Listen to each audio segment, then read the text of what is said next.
Good morning to all of you. And first of all, I would like to wish you all a very happy new year. And let's start our session. And it is the 1st January of 2021. And the first topic of this year is ending the deadlock on farmers, reforms and stakeholders. Ending the deadlock. Deadlock की चर्चा पहले हो चुकी है. Deadlock means होता है गतिरोध. यह अपने आप में नाउन है और इसका अर्थ होता है गतिरोध. इसके सिनोनिम होते हैं इम्पैसे और स्टेलमेट.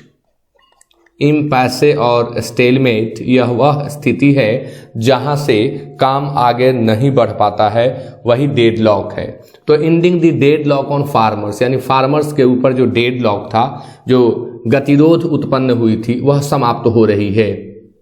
रिफॉर्म्स और स्टेक होल्डर्स, यानी गतिरोध का कारण रिफॉर्म्स था और उसमें स्टेक होल्डर्स भी आ गए थे. जो निवेशक थे वो स्टेक होल्डर, निवेशक प्लुरल में है लेकिन हम मीनिंग सिंगुलर का लिख रहे हैं. रिफॉर्म्स हाउ एवर नेसेसरी, सुधार कितने भी आवश्यक क्यों न हो, can not be done without consultation with all stakeholders. जब तक सभी निवेशकों का परामर्श नहीं ले लिया जाएगा तब तक रिफॉर्म कितना भी आवश्यक क्यों न हो उसे नहीं किया जा सकता है. कैन नॉट बी डन वाक्य पैसिव वॉइस में है और यहाँ महत्वपूर्ण बात यह है कि कैन और नॉट को हम अलग अलग नहीं लिख सकते हैं. हम अन्य सभी मॉडल वर्ब के साथ नॉट का प्रयोग क्लोज में कर सकते हैं, लेकिन कैन के साथ नॉट का प्रयोग इस तरह से करना गलत होता है. इसलिए यहाँ कैन नॉट लिखा गया है एक साथ. हम कांट लिख सकते हैं अपस्ट्रॉफी टी लगा करके. ये सीखना चाहिए. Farmers protesting against, protest against भी बहुत बार परीक्षाओं में दिया जाता है. प्रोटेस्ट के साथ फिक्स्ड प्रेपोजिशन अगेंस्ट लगता है जिसका अर्थ होता है विरोध प्रदर्शन करना, धारणा प्रदर्शन करना. विरोध प्रदर्शन करना या धारणा प्रदर्शन करना. Farmers protesting against 3 agriculture reform laws. Farmer जो प्रोटेस्ट कर रहे हैं कृषि संबंधी जो सुधार के 3 नियम, 3 कानून आए हुए हैं उनके ऊपर, एंड ऑन रिलेटेड इश्यूज, और इनसे संबंधित मुद्दों पर, have reached a partial agreement. यानी farmers have reached, farmer subject है, इसके लिए यहाँ वर्ब हैव लगाया जा रहा है. सब्जेक्ट फार्मर्स है और इसके लिए यहाँ हैव लगाया जा रहा है. Farmers have reached a partial agreement, एक आंशिक सहमति बन गई है. यानी अभी संपूर्ण सहमति नहीं हुई है लेकिन आंशिक सहमति बन गई है. पार्शियल एग्रीमेंट मीन्स होता है आंशिक सहमति. Something is better than nothing, चलो कुछ तो हुआ. पार्शियल एग्रीमेंट हुई with dissent on Wednesday. Wednesday को केंद्र सरकार के साथ किसानों की एक आंशिक सहमति हुई है. But the main points of contention, लेकिन जो झगड़ा के मुख्य मुद्दे हैं, कॉन्टेंशन मीन्स होता है विवाद, कॉन्टेंशन मीन्स होता है झगड़ा. अब इसके लिए सिनोनिम के रूप में हम डिस्प्यूट का यूज करेंगे. डिस्प्यूट मीन्स विवाद, डिस्प्यूट मीन्स झगड़ा. इसके लिए हम अल्टरकेशन का यूज भी कर सकते हैं. अल्टरकेशन मीन्स झगड़ा, विवाद. हालांकि डिस्प्यूट और अल्टरकेशन थोड़े भिन्न होते हैं. जब झगड़ा जोर जोर से होती है, चिल्ला चिल्ला करके होती है, तो वहां अल्टरकेशन का प्रयोग होता है. तो कहा जा रहा है but the main points of contention remain unresolved. यानी अभी भी जो विवाद के मुख्य मुद्दे हैं वो सॉल्व नहीं हुए हैं, उनका समाधान नहीं हुआ है, वे यूं ही बरकरार हैं, रिमेन हैं. The government has agreed to not penalise farmers for stubble burning. अब स्टबल क्या है? तो स्टबल शब्द खेती में जैसे गेहूं या धान इत्यादि काट लेने के बाद जो जड़ के साथ पौधे का शेष भाग बच जाता है उसे हम स्टबल कहते हैं. पुआल टाइप का, जिसमें से फसल वाला पार्ट काट लिया जाता है और नीचे वाले पार्ट को छोड़ दिया जाता है, वही कटा हुआ पार्ट जो है, जो बच गया है, उसे स्टबल कहते हैं. तो the government has agreed to not. अब यहाँ जो भी लेखक लिखे हैं उनसे मिस्टेक हो गया है। जब भी किसी इन्फिनेटिव को निगेटिव में बदलना हो तो टू नॉट नहीं, ग्रामर का रूल हमें यह सिखाता है कि हम नॉट टू का प्रयोग करें। जैसे इसका सही सेंटेंस होगा, the government has agreed not to penalise farmers, यानी सरकार सहमत हो गई है कि वो किसानों को पेनलाइज नहीं करेगी, दंडित नहीं करेगी, यानी पनिश नहीं करेगी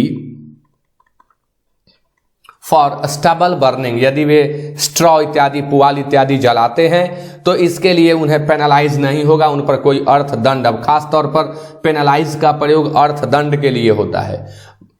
टू सेफगार्ड पावर सब्सिडीज, अगर वो पावर सब्सिडीज को बचाने के लिए ऐसा कुछ कर रहे हैं तो उन्हें कहीं से पेनलाइज नहीं किया जाएगा।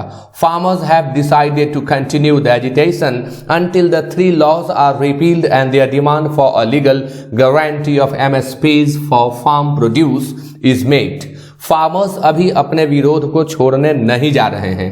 Farmers have decided to continue, इन लोगों ने यह निर्णय लिया है कि ये कंटिन्यू रखेंगे अपने आंदोलन को, अपने एजिटेशन को, किसी चीज के प्रति मांग को लेकर के जो धारणा प्रदर्शन होता है उसे हम आंदोलन कहते हैं। तो वे अपने एजिटेशन को कंटिन्यू रखेंगे, तब तक कंटिन्यू रखेंगे जब तक सरकार तीनों नियमों को रिपील नहीं कर लेती है, यानी समाप्त नहीं कर देती है, एनुल नहीं कर देती है, एब्रोगेट नहीं कर देती है।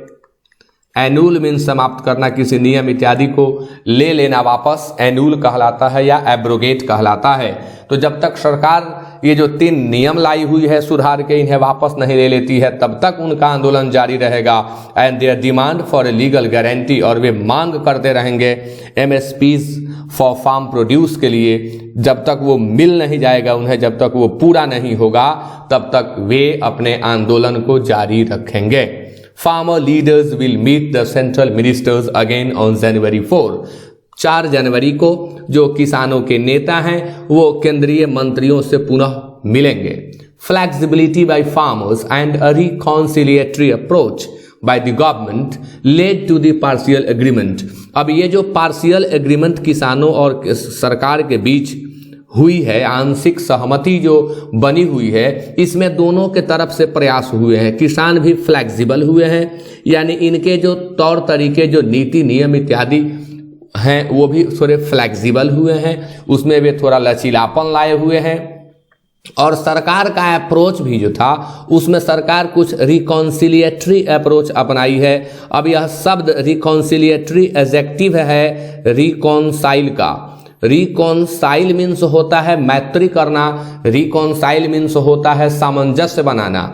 तो सरकार का अब जो बिहेवियर इनके साथ हुआ है वह मैत्री पूर्ण हुआ है, सामंजस्य पूर्ण हुआ है, और इसके चलते पार्शियल एग्रीमेंट किसान और सरकार के बीच हुई है।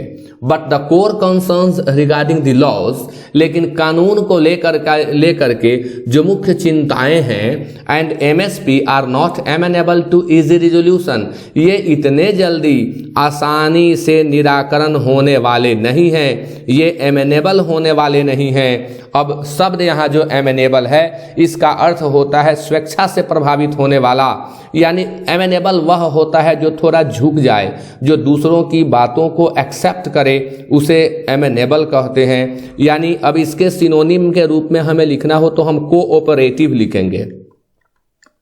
कोऑपरेटिव यानी जो थोड़ा झुक करके सहयोग करे वह एमेनेबल होता है। रेजोल्यूशन मीन्स होता है निराकरण, हल, समाधान, सॉल्यूशन, निराकरण।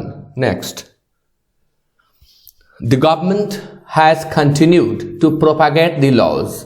सरकार भी छोड़ने वाली नहीं है, किसान भी कह रहे हैं कि हम अपना प्रदर्शन, अपना आंदोलन जारी रखेंगे, और सरकार भी प्रोपागेट करने से पीछे हटने वाली नहीं है। अब प्रोपागेट मीन्स होता है प्रचार करना। प्रोपागेट नाउन वर्ब दोनों है। प्रोपागेट मीन्स होता है प्रचार करना, प्रोपागेट मीन्स होता है पालना, प्रोपागेट मीन्स होता है वंश बढ़ाना, वंश वृद्धि करना या वंश बढ़ाना। तो सरकार भी पीछे हटने वाली नहीं है, वो भी कह रही है कि हमने जो नियम लाए हैं, 3 जो लॉज हमने लाए हैं, कौन कौन से लॉज हैं? Farmers produce trade and commerce act एक हो गया। दूसरा है farmers agreement on price assurance and farm services act and the essential commodities act as measures that will enhance agriculture income. अब सरकार का यह कहना है कि ये जो एक्ट आए हुए हैं, ये सभी एक्ट वे प्रयास हैं, इनके माध्यम से वह कदम उठाया गया है जो एग्रीकल्चर में आमदनी को बढ़ा देगा, इनहांस कर देगा। और सरकार भी इसको प्रोपेगेट करती रहेगी, सरकार भी इसे छोड़ने वाली नहीं है। The center is so sure of the promise of these reforms that it didn't even attempt to build a political consensus around them beforehand. Beforehand means होता है पहले से, किसी काम को करने से पहले beforehand होता है। यहाँ एक शब्द और मिल रहा है consensus. Consensus means होता है आम सहमति, यानी सबकी सहमति, आम सहमति एग्रीमेंट होता है। और यूनानिमिटी होगा, यूनानिमिटी, और दूसरा शब्द एग्रीमेंट। तो the centre is so sure of the promise of this reforms. In reforms में जो वादे हैं उनसे सरकार इतनी आश्वस्त है, सो श्योर है, श्योर के साथ प्रेपोजिशन ऑफ लगता है, याद कर लेंगे। सरकार उन वादों से इतनी आश्वस्त है कि it didn't even attempt to build a political consensus, माने सरकार ने प्रयत्न भी नहीं किया कि इस पर राजनीतिक सहमति बना ली जाए, बिल्ड कर ली जाए अराउंड देम बिफोर हैंड, यानी पहले इसे लागू करने से पहले इनके संबंध में एक राजनीतिक सहमति बनाई जाए, सरकार ने इसके लिए प्रयास भी नहीं किया। Subsidized power and lopsided incentive structures have built cropping patterns that are no longer sustainable. Sustain शब्द से एडजेक्टिव बन जाता है sustainable. Sustain मतलब होता है कायम रखना, और जिसे कायम रखा जा सके, कायम रखने योग्य, जिसे कायम रखा जा सके उसे सस्टेनेबल कहते हैं। अब यहाँ शब्द है सब्सिडाइज्ड पावर, यानी पावर सब्सिडी पर, कम दर पर उपलब्ध कराना, and lopsided incentive structures. Lopsided means होता है, यह लॉपसाइडेड शब्द एडजेक्टिव होता है अपने आप में, और इसका हिंदी होता है तिरछा, एक तरफ झुका हुआ। तिरछा का यहाँ मतलब है एक तरफ झुका हुआ। इसके लिए, इस लॉपसाइडेड के लिए हम लोग शब्द एस्क्यू यूज करते हैं। एक तरफ झुका हुआ या तिरछा के लिए हम लोग स्क्यू का प्रयोग करते हैं। इसके लिए हम स्लैंटेड का प्रयोग भी करते हैं। तो subsidised power and lopsided incentive structures have built, यानी सब्सिडाइज्ड पावर और लॉपसाइडेड इंसेंटिव का जो ढांचा है वह बिल्ट कर चुका है। क्या? क्रॉपिंग पैटर्न्स, उन पैटर्न को जो क्रॉप करते हैं, क्रॉपिंग पैटर्न्स को, that are no longer sustainable, यानी अब वो पैटर्न जो क्रॉप कर रहे हैं, जो ग्रो कर रहे हैं, अब वो सस्टेन करने के लायक नहीं है। Large sections of farmers meanwhile continue to languish. अब मीनवाइल मीन्स होता है इस बीच या इसी बीच, मीनवाइल इसी बीच। Large sections of farmers meanwhile continue to languish in debt and fear. अब इस बीच बहुत किसानों की बहुत अधिक संख्या जो है, बहुत बड़े नंबर में किसान लैंग्विश हो रहे हैं कर्ज में और भय में। अब लैंग्विश शब्द मीन्स होता है कमजोर पड़ना, इसका यह वर्ब है, टू के बाद V1 आता है। इसके लिए हम सिनोनिम के रूप में वीकेन का प्रयोग करते हैं। इसके लिए हम इमैसिएट का प्रयोग कर सकते हैं। दुर्बल होना, कमजोर होना, शिथिल होना, थक जाना लैंग्वेज का सिनोनिम होता है, हिंदी मीनिंग होता है। Farmer concerns are not uniform across India. अब इसमें भी जो फार्मर्स हैं, पूरे भारत के फार्मर्स को अगर हम लें, क्रॉस इंडिया, अक्रॉस मीन्स उस पार होता है और अक्रॉस मीन्स पूरा या समूचा होता है। तो पूरे भारत के किसान भी यहाँ इन मुद्दों पर एक नहीं है, यानी वो यूनिफॉर्म नहीं है, यानी एक नहीं है। The ongoing agitation is being spearheaded by farmers from Punjab and Haryana. यह जो एजिटेशन ऑनगोइंग है, जो आंदोलन चल रहा है, इसके नेतृत्वकर्ता कौन है? स्पीयर हेड मीन्स होता है नुकीला बनाना। जैसे भाले इत्यादि का अग्रभाग जो है वो स्पीयर हेड कहलाता है। यहाँ वर्ब का काम किया है, पैसिव वॉइस में सेंटेंस लिखा गया है, नुकीला बनाना। तो अगर इस अर्थ में हम इसका सिनोनिम बताएं तो that would be accentuate, accentuate, sharpen. लेकिन यहाँ एक और अर्थ निकल रहा है, यानी जो आंदोलन चल रहा है इसको इंटेंसिफाई। यहाँ एक और अर्थ निकल रहा है, प्रगाढ़ बनाना, मजबूत बनाना, इंटेंसिफाई। तो कहाँ के किसान जो है इसे स्पीयर हेड कर रहे हैं? तो पंजाब और हरियाणा के, who have been big beneficiaries of government procurement.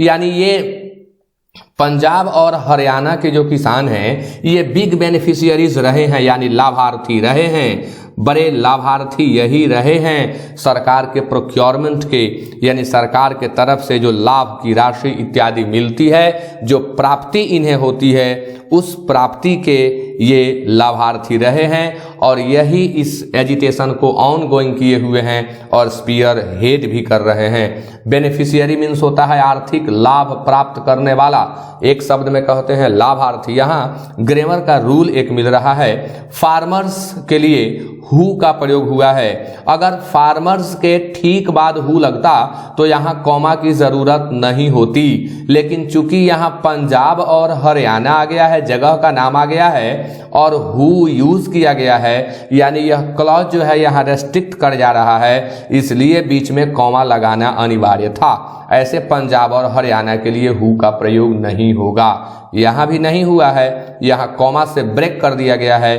और हु लगा है फार्मर्स के लिए। द करंट एजिटेशन, अब देखिए यहाँ आपने देखा ऑन गोइंग एजिटेशन, यहाँ आप देख रहे हैं करंट एजिटेशन, यानी both the words are synonymous to each other. Ongoing का साइनो होता है current.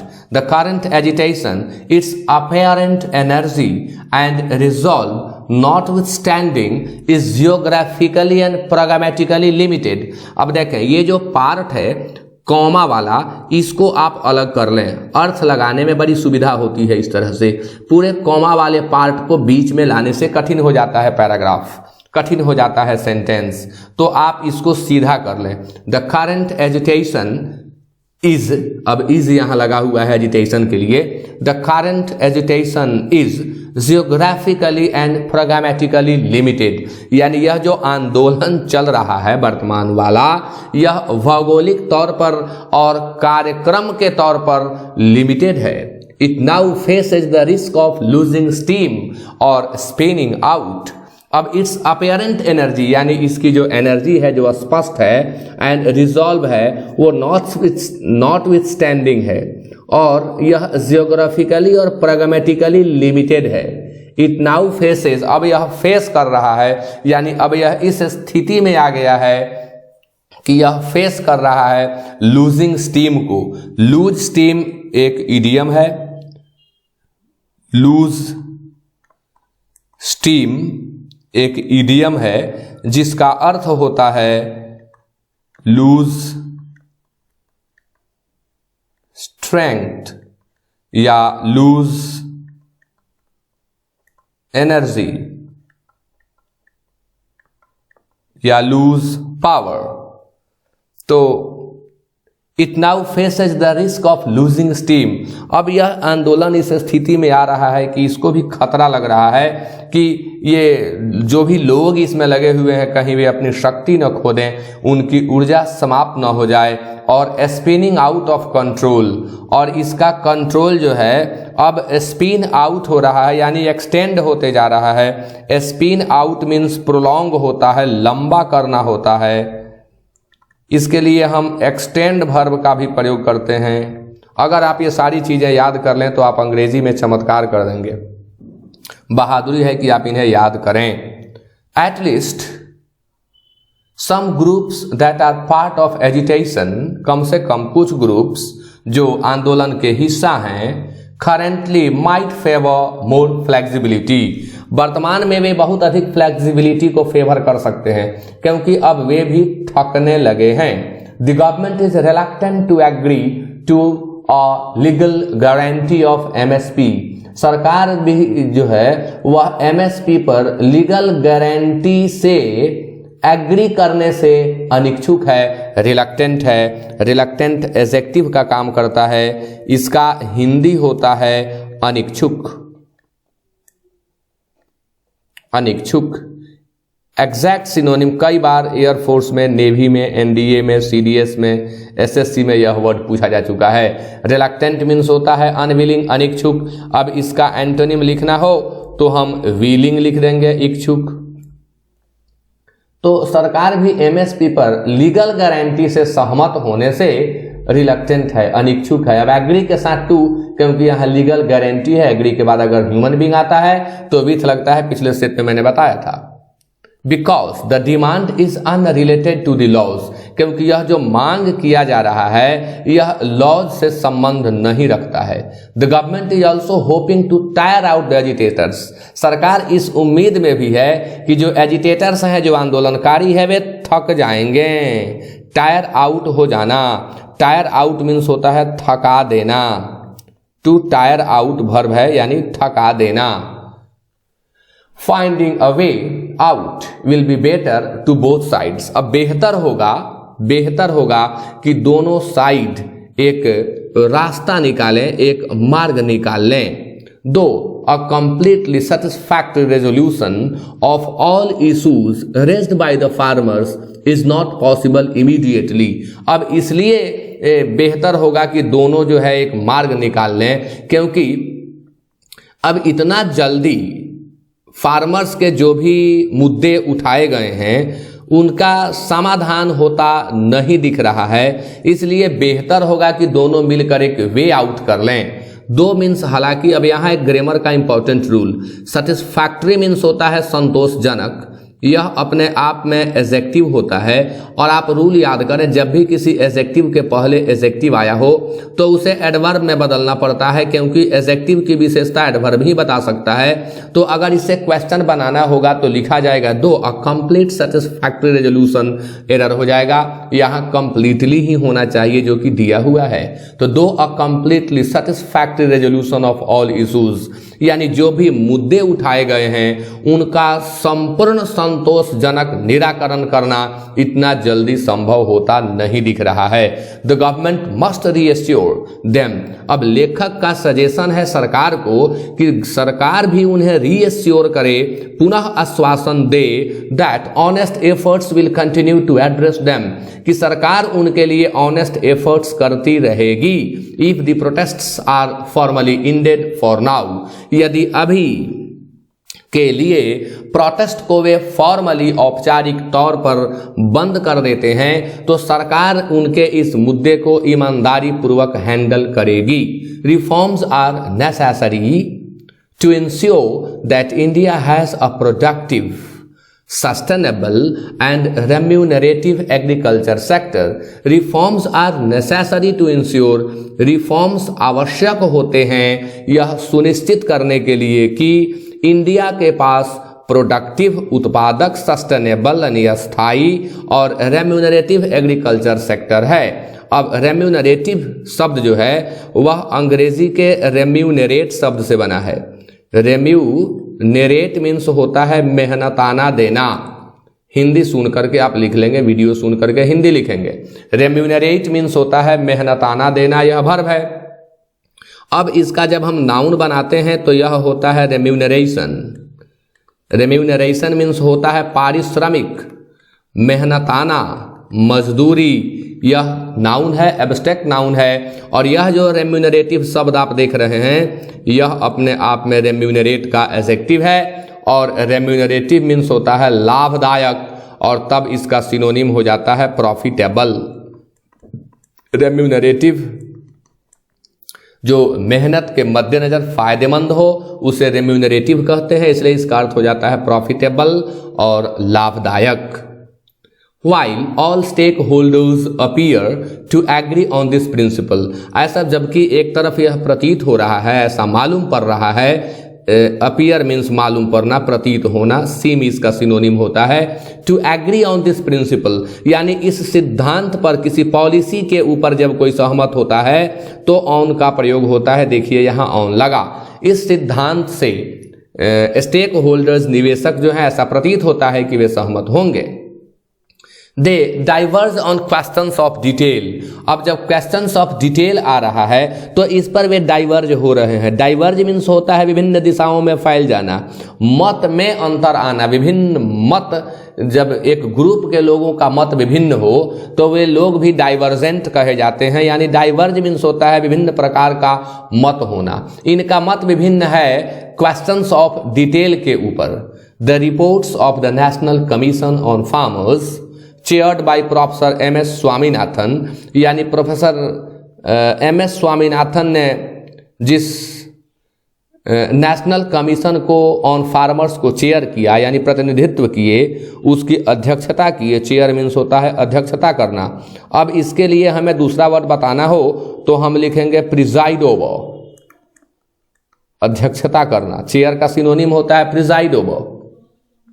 And other government committees have suggested solutions, तो स्वामीनाथन, प्रोफेसर स्वामीनाथन ने भी सजेशन दिया है, और सरकार के जो अन्य संगठन है, जो समितियां हैं, उन्होंने भी सलाह दिया है कि सोल्यूशन कैसे होगा। सोल्यूशन के लिए इन्होंने सजेस्ट किया है। The centre must engage with the farmers, strong suggestion है लेखक के द्वारा केंद्र सरकार को कि the centre must engage with the farmers, political parties and states on the economic and environmental issues at stake। अब ये कहा जा रहा है कि केंद्र जो है वह फार्मर्स के साथ इंगेज हो, निश्चित तौर पर पॉलिटिकल पार्टीज के साथ इंगेज हो, उनसे बातचीत करे, राज्यों के साथ उनसे बातचीत करे। On the economic and environmental issues, यानी आर्थिक और पर्यावरण संबंधी जो मुद्दे हैं उनके ऊपर। एट स्टेक, अब एट स्टेक का अर्थ होता है इन डेंजर, खतरे में। वे इशूज जो खतरा उत्पन्न करने वाले हैं, उन खतरों को मद्देनजर रखते हुए केंद्र इनसे, पॉलिटिकल पार्टीज से, फार्मर से और स्टेट से विमर्श करे, बातचीत करे, उनके साथ इंगेज हो। That is the best route to effective reforms. अब कोई भी प्रभावशाली सुधार अगर करना है, इफेक्टिव शब्द इफेक्ट का एडजेक्टिव होता है। अब यह वर्ब अफेक्ट होता है। अफेक्ट प्रभावित करना, प्रभाव डालना, यह वर्ब होता है। प्रभाव डालना यह अपने आप में वर्ब होता है। जब हम इसका नाउन बनाते हैं तो यह इफेक्ट हो जाता है और यह नाउन हो जाता है इफेक्ट, प्रभाव, और इफेक्टिव शब्द उसी का एडजेक्टिव हो जाता है जिसका अर्थ हो जाता है प्रभावशाली। तो यहाँ लेखक का सजेशन बड़ा ही अच्छा है और ये कह रहे हैं कि that is the best root, यही सबसे बेहतर मार्ग है किसी भी रिफॉर्म को इफेक्टिव बनाने के लिए। तो इसी के साथ आज का यह सेशन कंप्लीट होता है। आप सभी ने समय दिया, सुना, इसके लिए बहुत बहुत धन्यवाद। और मैं चाहूँगा कि आप वीडियो को लाइक जरूर करें। अगर अभी तक आपने इस चैनल को सब्सक्राइब नहीं किया है तो सब्सक्राइब कर दें। बहुत ही अच्छे अच्छे वीडियोस आपको मिलने वाले हैं। So once again thank you very much.